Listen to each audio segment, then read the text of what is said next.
Welcome back. You're listening to Get Real, and I'm your host, Bob Gallagher, joined in the studio today by our co-host, Job Torini, and our special real estate guest, Alex Anthony, with Lair Realty Partners in East Longmeadow. Welcome to the show, Alex. Thank you. So we asked you to come in and talk to us today a little bit about what you do for sellers that's different than what the typical agent might do. You want to kind of walk us through what your process is with your sellers and how you're different than the average real estate agent? Yes, absolutely. So what I offer sellers is a more comprehensive marketing position for their home. Mm-hmm. So as far as my motto is, packaging makes a difference. What I like to do is go into the property and kind of do a rough evaluation of how to make the property as most attractive as possible. Right. And the way we do that is basically take some rough photos, and I discuss that with my stager, who is exclusive to me. And we go over the house and determine how best to decorate it and clear it of clutter so it's ready to go on the market. And is it something, do you and your stager actually clear the clutter, or is it something you instruct the homeowner on what would be best? It kind of depends on the situation. A lot of times I give them a list of instructions that they need to do in order to get the house ready. Cleaning, removing a lot of the personal effects and artwork that they may have. Mm-hmm. And then we kind of work together. It depends on the family that's living there and how busy their lifestyle is too. Right. So it's different for everybody, really. Exactly, yeah. Right. So once you've given them the instructions and you've taken the photos, what comes next? So my stager, Michelle, and I go over the house, and we kind of determine the best way to market the house. If there's an area that's not being enhanced, we can try to focus on that. So an example would be a walkout basement. We can try to make that more of a living space in a warmer environment, mm-hmm. or maybe a 3-season room that's heated. We can make that more of a cozy effect. And then we do a lot of little touches that make a difference in terms of the interior appeal. Mm-hmm. Now, do you use a separate staging company that brings all the furniture in? No, actually, we have our own inventory that we use. We rent a storage unit, and we have a ton of great stuff from, really nice stores like Home Goods and, Marshalls, TJ Maxx. We have, depending on the property, we have larger pieces of furniture. We have curtains. We have art, wall art, everything you can think of. So what do? Do you take out all the furniture that's in the house? Well, if it's furnished, we work around their existing property. Mm-hmm. And if it's empty, we can completely stage it. We try to focus on more of the living space and maybe one of the bedrooms. I feel that the kitchen, the living space, the family room, those are the areas that we really have to kind of focus on. Mm-hmm. And what do you find most often needs to be minimized or brightened up, if you will, when you walk into a house? Are there certain areas that everybody sort of tends to neglect? Sure, yeah. The curtains are a huge component, like brighter, longer curtains. The way the house, the cleaner the house is, the newer it looks. Mm-hmm. The less clutter, the bigger it looks. Those are all really important aspects of the mm-hmm. house. What about homes that were built, say, 20 plus years ago, where all the trim boards and window casings and everything, those are all like dark stained or orange oak, or whatever you want to call it. Do you recommend that people actually go through the process of like painting all the millwork in the house, or is that just too much to undertake before you sell it? I try to minimize the efforts that the homeowner has to do. So if it's, I have a property listed right now that was rented to tenants, and I discussed it with the owner, and they actually took it upon themselves to freshly paint the house, which was great, right. But I don't want them to spend a lot of money on doing that. I think that the staging can really enhance the house, mm-hmm. and people can see beyond, the physical. Right. So rooms that are stuffed with furniture, you probably take stuff out, and stuff that's empty, you kind of add to it, sort of thing? Right. And if it's too much stuff, I recommend getting a pod and putting their personal property in the pod, clear it out. And I've had many people do that. Are those expensive, the pods? They're not bad, honestly. I mean, in a couple $100 goes a long way to clear it out and get it ready, and then it's an easier move really for people like that. And usually those are people with young children, and it's difficult to pack and do all that work. This is certainly a unique approach to selling homes. Do you find that this the end result is faster turn times for sellers? Absolutely. I think that, home staging, a buyer comes into the property and they have an emotional connection with the property based on the, interior decor. And that is a stronger connection than anything else. And that's going to make them linger and want that house. And we often have bidding wars. We have multiple offers. I sell them quicker. I keep my listing terms really short, 3 months usually for any listing. And if I can't sell it in 3 months, then there's something wrong. It makes a big difference. Excellent. What about in terms of pricing to the consumer, someone looking to sell? Are they paying a real estate fee and an additional fee? Everything is included in the fee. And the commission fee is pretty much the same as any other agent. So there's no difference and there's no obligation for them. If I don't sell the house, they don't owe me a dime. It's just like any other listing. And with staging, photography, all that? Yeah, I use our exclusive layer photographer who does the 3D tours. And depending on the property, sometimes we do some drone footage as well. He does a great job. I think a 3D tour is awesome. It makes people walk through the house. They get a better feel of the space. And then I get a great turnout at the open house and typically an offer at that open house. Oh, you're typically selling them at the open house. Oh, yeah. Wow. So usually we defer showings until the open house, and then at the open house I'll get an offer or multiple offers. Wow. Yeah. That's a unique approach too, because it's pretty much saying we're confident in the property, and you can come in. You can come in with the general public and make a bid. So.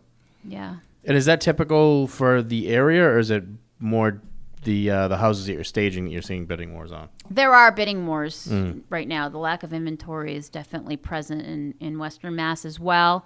And when I work with buyers, I have some techniques that help us obtain the house if there's a multiple offer situation. But, it does exist. And I think that the home staging absolutely helps, that frenzy of people who want to buy that house. They just immediately identify with the property. Right. What would you say? You said that the photography professional photos are included in the price of the contract? Yes, everything's included. So my staging fee, there's no separate fee for the inventory in the house, nothing like that. We come in and we take care of it. We set it up. We break it down. So I go in with Michelle sometimes. Sometimes we just discuss and she gives me instructions depending on her schedule. I'll go in and set up the house, and I like to leave it like that until the appraisal. And then after the appraisal, I just take everything out. I think a couple things that are unique about this is not just the service itself and the pricing, but also this is something you see more happen in urban centers, cities. You don't see this kind of collaborative service in an area like Hampden County. So that, that's a very big competitive advantage for consumers that are going to do business with you. Yeah, it makes a huge difference. And speaking of Hampden County, that's pretty much where you're based out of. You cover Hampden and Hampshire counties, correct? Yeah, I do a little bit in Franklin too, but those are my primary areas that I focus on. Excellent. And you said you work with buyers as well as sellers?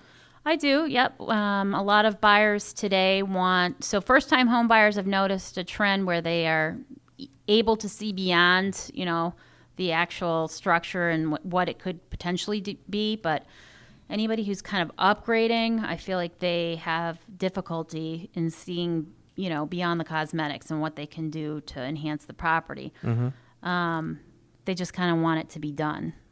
Right. Maybe because they already did the work on the first house. Yeah. Exactly. Yeah. But it's interesting that you say that, though. You're seeing the first-time buyers actually being more realistic with what they're going to get these days, because for a while, even when the market heated up, it seemed like everybody was still expecting to walk into a beautiful house with granite countertops and remodeled bathrooms regardless of the price point.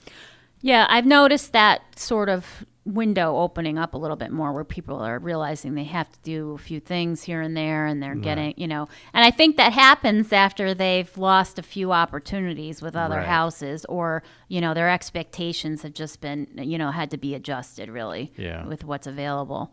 Do you still see buyers thinking that they can go in and lowball offers? In the beginning. Yeah. They do, and then they get outbid sometimes, and then, they start to come around.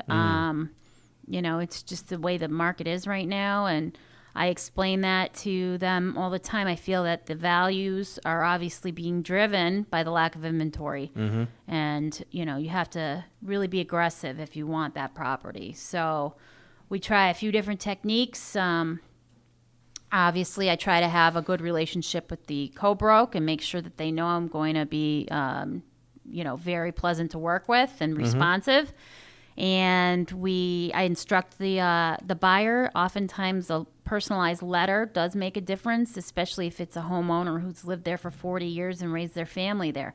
If they generate a letter that has really specific details about how they see their family, and sometimes I actually write the letter on their behalf to try to make it more personalized.